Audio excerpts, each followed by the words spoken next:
Olá, bom dia! Confira agora o que foi destaque no Sergipe Rural em 2018, no primeiro programa da série Retrospectiva. Com a risicultura em baixa, produtores de arroz de Brejo Grande investiram no cultivo do camarão em viveiro. No Dia da Mulher, mostramos a rotina de trabalho da primeira veterinária do estado a ser técnica de registro da Associação Brasileira de Cavalos da raça Manga Larga Marchador. Nossos repórteres estiveram em Itabaianinha para conhecer uma tradição que ainda pode acabar, a fabricação de peças e louças de barro. Nas dicas ao criador, alertamos aos produtores de leite sobre a mastite. E ainda, vamos relembrar o convênio entre a Embrapa Semiárido de Petrolina e Coidro, que garantiu a transferência tecnológica para a produção de uva em Canindé de São Francisco, no Alto Sertão. Fique com a gente, o Sergipe Rural Retrospectiva começou.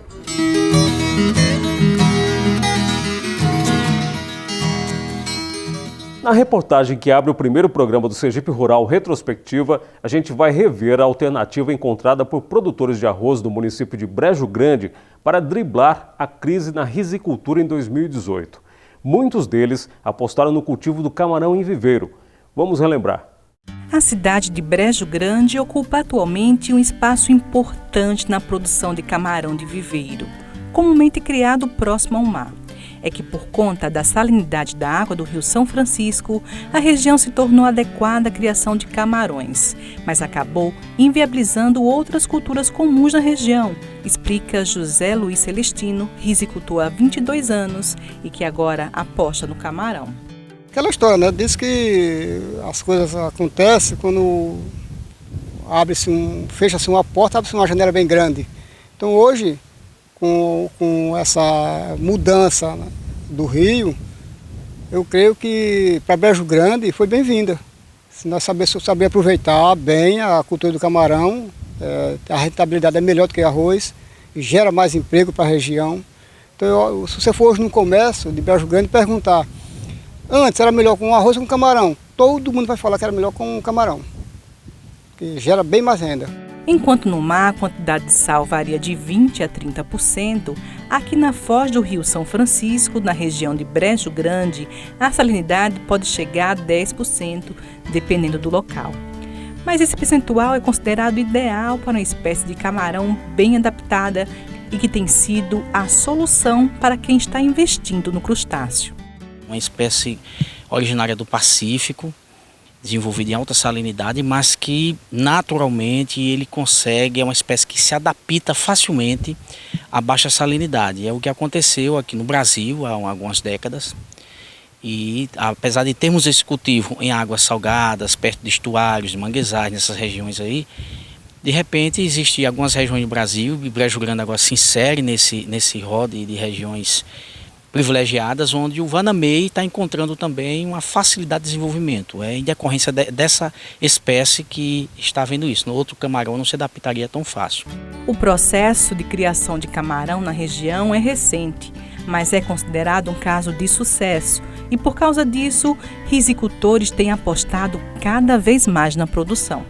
E para mudar de atividade, os investimentos foram bem pequenos. É que a estrutura usada no plantio de arroz é quase a mesma utilizada na criação de camarão. São mais de 800 hectares voltados para a criação do crustáceo. A aposta que fez esse funcionário público também investir na região. O que era problema virou oportunidade de renda. É um produto que tem um tempo de produção menor que o arroz. O arroz são 120 dias. O camarão 70 a 80 dias. Além disso, a comercialização do camarão é muito mais fácil do que do arroz, né? A procura é bem maior, né? Então acabou sendo uma oportunidade de negócio para o pessoal do Brejo Grande. A atividade também trabalha a questão ambiental. Os cuidados com a qualidade da água no manejo com os camarões, além de não impactar o meio ambiente, ainda devolve ao Rio São Francisco nutrientes importantes para a fauna aquática. E isso é resultado da forma planejada com a qual o cultivo tem sido feito na região, contando com parcerias e assistência técnica especializada. A cadeia produtiva aqui ela é composta de produtores, vendedores de rações, compradores, técnicos empregados aqui no cultivo, engenheiros de pescas, aqui, muitos aqui distribuídos nessa região, de forma que eles conseguem fazer com que a produção aqui seja o mais profissional possível, né? Então esses desafios todos só estão realmente, diga-se de passagem, sendo superados devido à grande quantidade de técnicos que existe aqui na região, com muito conhecimento, pessoas com vasta experiência que estão atuando na região. Daí devido a esse é um dos fatores do sucesso aqui da região do Brejo Grande. É a produção de um alimento nobre que gera não somente emprego e renda, como também negócio para micro e pequenos produtores. A risicultura, você trabalha basicamente com máquina. A máquina planta, a máquina colhe e pouca mão de obra. O camarão é diferente. Você, em cada hectare de camarão, você emprega 3,8 emprego. Né? E assim, e são empregos relativamente bons, porque hoje o pessoal aqui que trabalha com a gente ganha em torno de R$ 1.300 a R$ 1.500 por mês. Para a região que é muito bom. E assim, hoje o Brejo Grande praticamente tem alternativa de emprego para o pessoal do Brejo Grande, graças à mudança de cultura. Também em 2018, a parceria técnica entre a Embrapa Semiárido de Pernambuco e a Cohidro levou tecnologia à Canindé de São Francisco. Um projeto experimental foi implantado no perímetro irrigado Califórnia para a produção de uva no Alto Sertão. Quem diria em pleno sertão encontrar uvas? Aqui no perímetro irrigado Califórnia é assim. As águas do Velho Chico se transformam em bons frutos. E essa é a segunda colheita. A primeira aconteceu em dezembro. As duas propriedades que se viram comunidades demonstrativas foram plantadas há cerca de um ano e são frutos do convênio de transferência de tecnologia da Embrapa Semiárido em Petrolina, Pernambuco, com a Cohidro.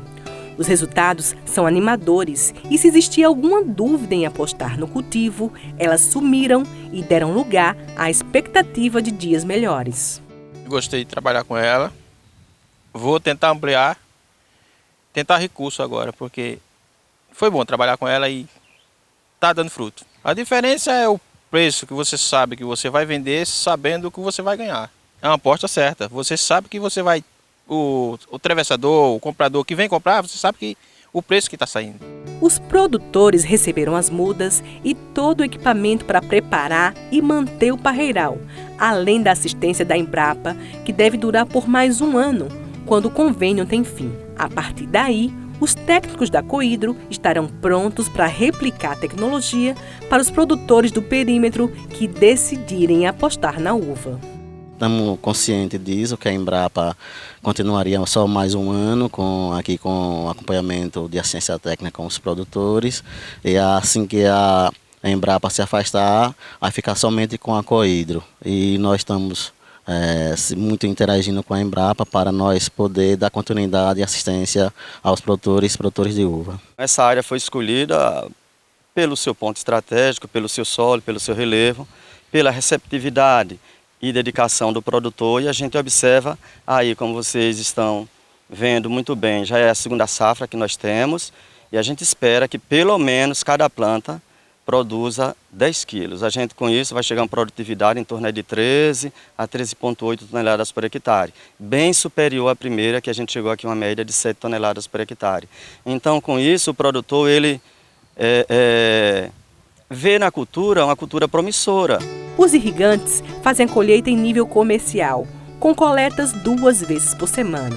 E as uvas já vão para o mercado assim, nas caixinhas. Uma apresentação bonita, prática e que agrega valor ao produto. Mas para isso acontecer, a poda das parreiras foi realizada de forma planejada, para que a colheita também fosse escalonada.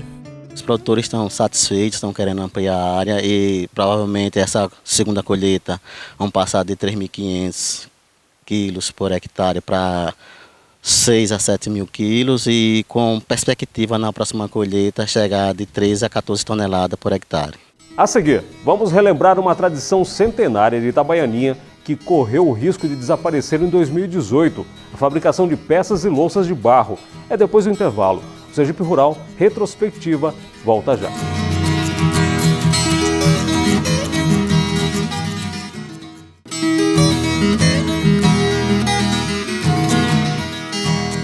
Durante este mês de janeiro, o Sergipe Rural exibe reportagens escolhidas pelos telespectadores que marcaram 2018. E entre elas, a que mostrou uma tradição centenária do município de Itabaianinha, que corre o risco de desaparecer.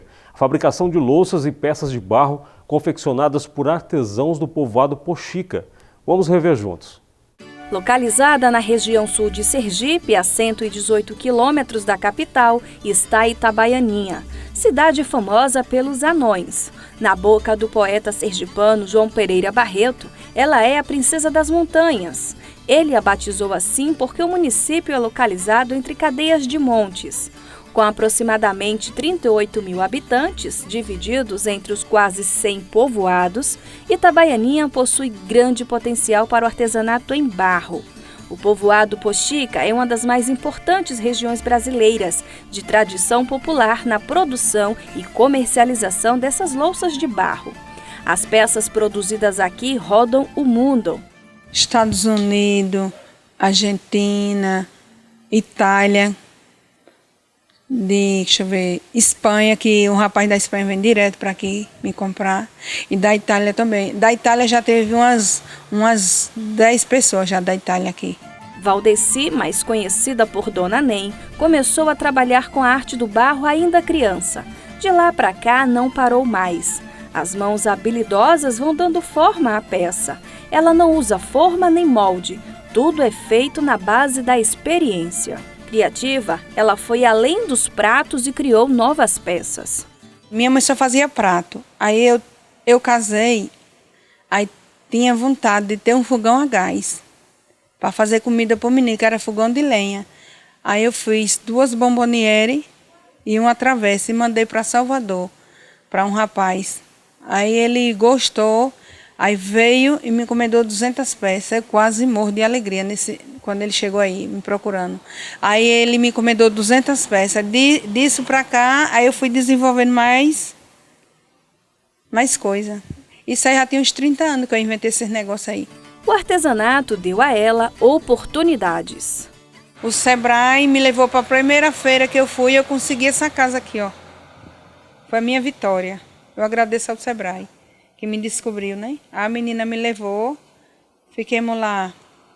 As coisas que eu vendia aqui de 50 centavos, eu vendia lá de 10 reais na época. Eu pegava os dinheiro e botava assim em cima da cabaninha, aqui é tudo seu. Eu olhava assim, monto assim, eu digo, meu Deus do céu, será que é meu mesmo? A louça morena, como assim chamou a pintora e escritora Cecília Meirelles, já foi responsável pelo sustento de várias famílias aqui na região. Para se ter uma ideia, em cada casa havia pelo menos um artesã. Mas hoje a realidade é bem diferente. É possível encontrar artesãs aqui em apenas 6 endereços. Seu Zé Raimundo é mais um artesão que conhecemos em Poxica. Com o uso do torno, ele faz nascer vasos, panelas e tantos outros utensílios. É só o cliente pedir que está na mão. Assim como Dona Nem, que aprendeu com a mãe, ele aprendeu a arte da cerâmica com o pai. Sempre me interessei, entendeu? Porque é uma profissão que aqui no estado de Sergipe poucas pessoas trabalham com isso aqui. Aí eu vi ele trabalhando, aí eu peguei o gosto pela coisa e aprendi também. Apesar de amar o que faz, ele largou o artesanato por 4 anos. Isso aconteceu por conta da dificuldade em se sustentar com a renda que conseguia. Nosso material que a gente trabalha não tem valor. A gente trabalha e não sai. A gente tem que tentar outras coisas fora para ver se consegue alguma coisa, né? Mas não deu certo? Não deu certo porque eu nunca gostei de trabalhar de empregado para ninguém.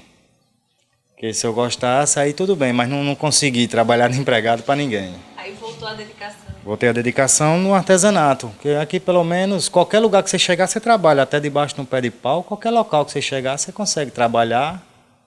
E o negócio que aqui na cidade de Itabaianinha não tem tanta divulgação que nem é para ter, né? Que os artesãos estão se acabando, de pouco a pouco. Essa dificuldade na valorização do trabalho é o combustível para que cada vez mais se tenha menos artesãos na cidade. Meus filhos não querem aprender, mas quem quiser aprender, eu estou aqui. Quanto eu aguentar fazer, meu sonho é para quando eu morrer deixar alguém fazendo do mesmo jeito. Porque daqui uns tempos aí eu não vou aguentar trabalhar, né? Já estou cansada, minha idade também não vai dar, né? E vai se acabar. Em instantes, vamos relembrar a reportagem especial do programa para homenagear as mulheres em 2018. E o destaque foi para a primeira veterinária do estado a conquistar o registro da Associação Brasileira de Criadores de Cavalo Manga Larga Marchador. E ainda, Vamos rever as dicas do veterinário da Indagro para evitar a mastite no rebanho. É depois do intervalo. Não sai daí, o Sergipe Rural Retrospectiva volta já.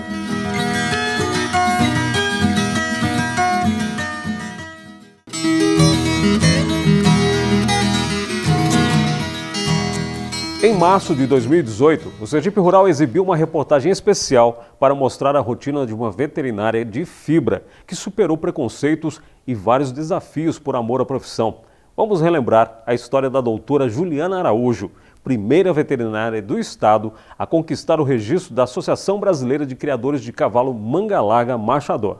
Aos 34 anos, Juliana Araújo é casada. Mãe do Pedro e há mais de uma década se formou veterinária. O dia a dia dela é percorrendo fazendas do interior do estado. E isso exige centenas de quilômetros percorridos por semana. A estrada se tornou uma grande companheira dessa mulher. Uma coisa é você ser veterinária, outra coisa é você ser veterinária, você ser mãe, você ser esposa, dona de casa. Então, para eu conciliar tudo isso, realmente eu me viro nos 30. Saio de casa muito cedo, volto muito tarde. Eu tenho um parceiro que é meu esposo, que me ajuda bastante. Então ele pega meu filho, ele leva para casa, ele dá o retorno à escola novamente no turno da tarde. E aí vai, uma mãe ajuda e outra, minha irmã também ajuda. E com a ajuda de todo mundo eu consigo ficar no campo por mais tempo. Mas o trabalho de veterinário, ele é muito prazeroso. O que a gente vê no campo, a gente não vê na cidade. A tranquilidade de se trabalhar no campo com pessoas de bem, com tratadores, que são minha equipe, são os tratadores das propriedades, e eles são maravilhosos comigo, eles me respeitam, e a gente tem uma amizade grande e a gente se diverte no campo. Especialista em equinos, no ofício a médica veterinária atende animais de grande porte. Juliana foi a primeira mulher do estado a ser técnica de registro da Associação Brasileira de Criadores do Cavalo Manga Larga Machador. E em Sergipe, atualmente, ela é a única profissional nessa área. Técnica de registro nada mais é do que dar uma identidade a esse animal. Então, esse animal, assim que nasce, eles fazem a comunicação de quem são os pais. Esse animal é filho de fulano com cicrano. E aí, posterior, faz o pedido da visita do técnico. Quando o técnico vem à propriedade, vai dar uma analisada realmente nesse potro. Então, a gente vai inserir ele no quadro do cavalo manga larga machador. Vou olhar a caracterização racial, vou olhar a coloração dos olhos, a morfologia, se tem algum defeito na coluna, os membros. E aí vou anotar como que ele é. E posteriormente, fazendo todas as anotações no potro, aí eu faço a aplicação de chip. Então esse animal aí, ele recebe um chip com uma numeração única, apenas dele, e em qualquer lugar do Brasil que ele for, a gente vai saber que esse animal é esse animal. E coleta o material de DNA, envio para o laboratório em Belo Horizonte, para assim a gente fazer a confirmação dos pais. Determinação e garra estão sempre com ela. Não foi fácil para a profissional Juliana chegar onde chegou. Eu lutei muito para estar aqui. Não foi fácil. Eu fui contra acho que 5 homens, outras meninas, e eu batalhei bastante para chegar até aqui. Então eu me sinto lisonjeada. Espero fazer um bom trabalho como técnica de registro do Estado de Sergipe. Espero atender as demandas de todos os criadores. E é isso. Lembrar das barreiras enfrentadas fez aflorar a emoção. Mas questionada sobre nascer de novo e poder escolher o sexo, não deu outra. Enfrentaria tudo de novo como mulher. 1000 vezes sim. Sou mulher, sou realizada, sou feliz. Eu me sinto lisonjeada. Fico realmente com lágrimas nos olhos. Porque para eu chegar até aqui, não foi fácil. O que eu peguei e o que eu ainda pego, não é brincadeira. Mas eu sou feliz. Voltaria mulher, sim. Juliana é exemplo de dinamismo e dedicação, não só pela capacidade de fazer tantas coisas, mas por ser uma mulher dentre tantas outras que quebram tabus e conquistam autonomia ano após ano. Quer não, o mundo ainda é muito machista, né? Então, diante de uma sociedade machista, você se formar veterinária, você tá atrás do trabalho, no dia a dia, no campo, ainda é muito difícil. Mas eu vou aos poucos, eu vou chegando, chego junto, vou quebrando esse gelo, a gente vai se entendendo. E eles veem que do mesmo jeito que é sentar e conversar com um homem, eles sentam e conversam com a mulher sobre cavalo. E cavalo é minha praia.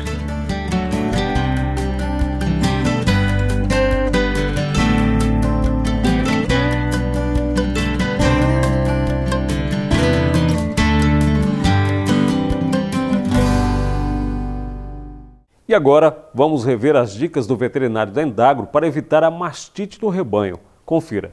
A mastite é uma inflamação na glândula mamária dos animais. Esse problema é causado principalmente por bactérias. Para descobrirmos as causas, consequências da doença, eu vou conversar com o veterinário Marcos Franco. Veterinário, qual que é a origem dessa doença? A doença pode ser causada por bactérias, por vírus, por fungo, principalmente por falta de higiene. Na ordenha é uma das principais causas da doença, que afetando principalmente as fêmeas, que trazendo consequências horríveis para a produção do animal. Essa é uma doença que atinge bovinos, caprinos, né? Toda a origem de animal que traz leite. E quais são as consequências no animal? Inflamação, diminuição na produção do leite, leite de qualidade ruim, inclusive podendo levar à perca da mama, consequentemente se tornando um animal inútil, já que ela é uma produtora de leite e esse órgão vai ser perdido se não for cuidado a tempo. Cuidando a tempo, existe solução. O animal que está cometido por esse problema, ele continua dando leite ou ele perde já totalmente a produção? Ele baixa drasticamente a produção e quanto mais rápido o tratamento, melhor será reverter o quadro, ou seja, trazendo a saúde normal para a glândula mamária, que é um órgão importantíssimo para uma produtora de leite, no caso da cabra, da ovelha, da vaca e da égua. E esse leite que já sai em menor quantidade, ele mantém a qualidade? Não mantém a qualidade. O leite é contaminado pela presença de pus, presença de bactérias ou presença de fungos, trazendo consequências gravíssimas para a saúde do ser humano. O animal que está com mastite, o leite não deve ser consumido para o ser humano, para que essa doença não transmita para o ser humano, trazendo consequências danosas para a saúde do cidadão. Muito importante isso. Então, o animal que estiver com a doença, nada de consumir o leite dele. E como que o pecuarista pode identificar que o animal está com esse problema? Primeiro, a diminuição na produção de leite. A mastite subclínica é aquela mastite que já ocorre, mas os nossos olhos não vê. Existe essa característica principal, que é a diminuição drástica na produção de leite. A mastite clínica é aquela que os nossos olhos vê, existe a formação de pus, diminuição na produção de leite e o leite é inutilizado para o consumo humano, para a produção de leite, para a produção de carne, produção de queijos, produção de manteiga, produção de outros produtos lácteos, consequentemente trazendo prejuízos horríveis para a propriedade rural. Visivelmente, é fácil identificar a doença, por exemplo, tem algum inchaço na mama do animal, muda a coloração, algo do tipo? Existe a mudança da coloração do leite, podendo aparecer a presença de sangue nesse leite, existe o edema, ou seja, o inchaço do úbere, consequentemente podendo trazer febre, podendo inclusive, se for uma mastite tão avançada, levar à morte da fêmea, e isso aí é prejuízo para o pecuarista. E qual que é o tratamento mais indicado? Higiene. O tratamento mais indicado se chama higiene. A falta de higiene, tanto na mão do ordenhador como na ordenha mecânica, é o principal fator da transmissão da doença. A principal arma se chama a higiene. O animal com a mastite já instalada, quanto mais rápido a gente usar medicamentos endovenoso, intramuscular ou intramamário, melhor será, ou seja, mais fácil será o tratamento desse animal. Ou seja, apareceu o primeiro sintoma, tratar rapidamente para quê? Para que a doença não evolua, trazendo consequências horríveis para esse animal. Você explicou bem como evitar essa doença e o tratamento, no caso, tem a base de antibiótico. Como é que funciona o tratamento da doença? O tratamento é a base de antibiótico, pode ser por via intramamária, endovenosa ou intramuscular. O mais correto é aparecer os primeiros sintomas, rapidamente se armar de bons medicamentos para quê? Para que essa doença não evolua, trazendo consequências ruins para o animal e para o proprietário. E o Sergipe Rural Retrospectiva de hoje termina aqui. Obrigado por sua companhia e até o nosso próximo encontro.